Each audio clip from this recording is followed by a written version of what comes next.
If you've seen these two gentlemen stand next to each other once again, you know you have entered into Whalers Nation and into what we like to call Whalers Corner. We talk about what happened during the game. We're talking about one of the big moments. But let's start off with this. If you didn't watch the game, you look at the score, you're going to say, wow, the Whalers really took it to them. They really put some goals in the net. Not necessarily.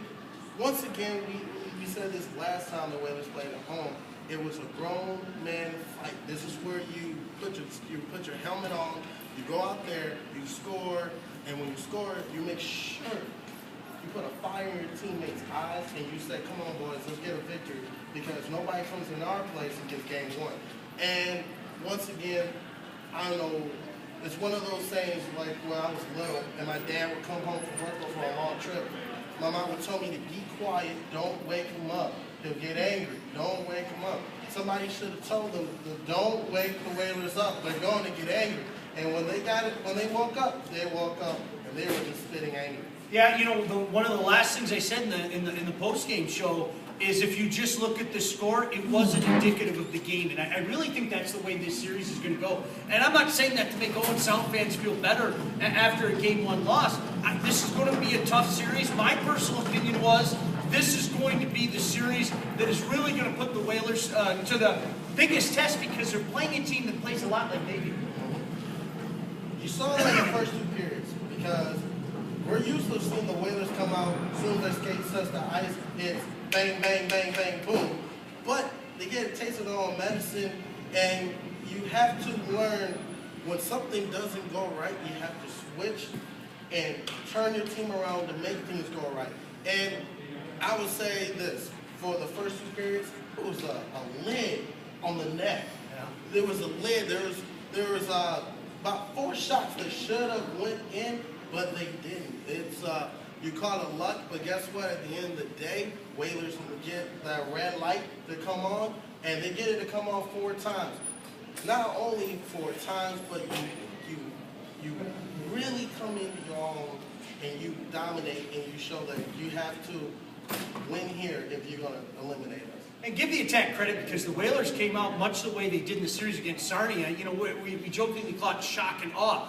They came out and kept the puck in the Owen Sound end for really the first 10 minutes. They had a 9-1 shots advantage, and it meant nothing because 2 shots later, there's Owen Sound taking the lead in the game. And you talk about that lid. That lid, give the defense corps credit, but that goaltender, Jordan Binnington, the veteran for the attack, he's one of the finest goaltenders in the league. And I'll tell you what, you got a pretty fine goaltender as well. Big ups to the rookie Alex Nedeljkovic, who, let's face it, he hasn't played like a rookie all season long, and he's a big reason why the Whalers are at where they're at right now. Pee-wee, going playing sports, what I've been taught is if you have somebody hot, you get somebody in their face. You got to get them in their face.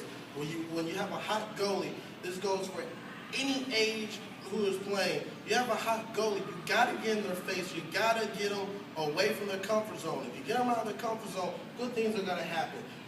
Because the first 2 periods, I thought he put a lazy boy chair out there on the ice because he was just blocking everything. He was comfortable.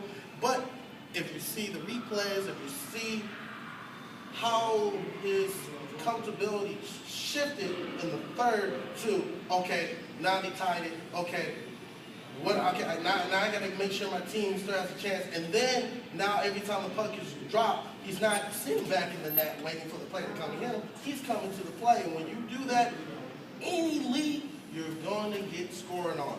You know, and it's interesting, too, because you mentioned the Pee-wees. One of the things that you learn very early when you first put on a pair of skates is, and it goes at any level. It doesn't matter if it's the little kids or if it's the OHL, if it's the NHL.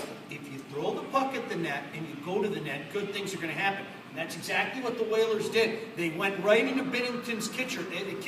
As solid as he is, he's not the biggest guy. He's under 170 pounds. So they got in there, didn't necessarily rough him up or anything. You don't want to be called with the interference. But they made his life miserable. Uncomfortable is a great word. They got up in his grill, some of those big bodies, and they made life miserable for him. Well, see, now, if the Whalers are going to win this series, they have to play dominant hockey. They cannot play You got, if they're gonna go back and forth, I think that the Whalers can lose that side because what we saw during the game is you push, third period, you're tired. Just happened, the Whalers just happen to wake up, and the Whalers wake up, they play their type of hockey. But if they play the old school Whalers hockey, they can beat this team. And I was talking to a lot of the fans, they think this series is gonna go to 5. Me personally, I even see this going to 7. I don't see it being a sweep. This is going to be a dog fight because, you know, whoever wins this series knows that they have London, and if they have, once you have London,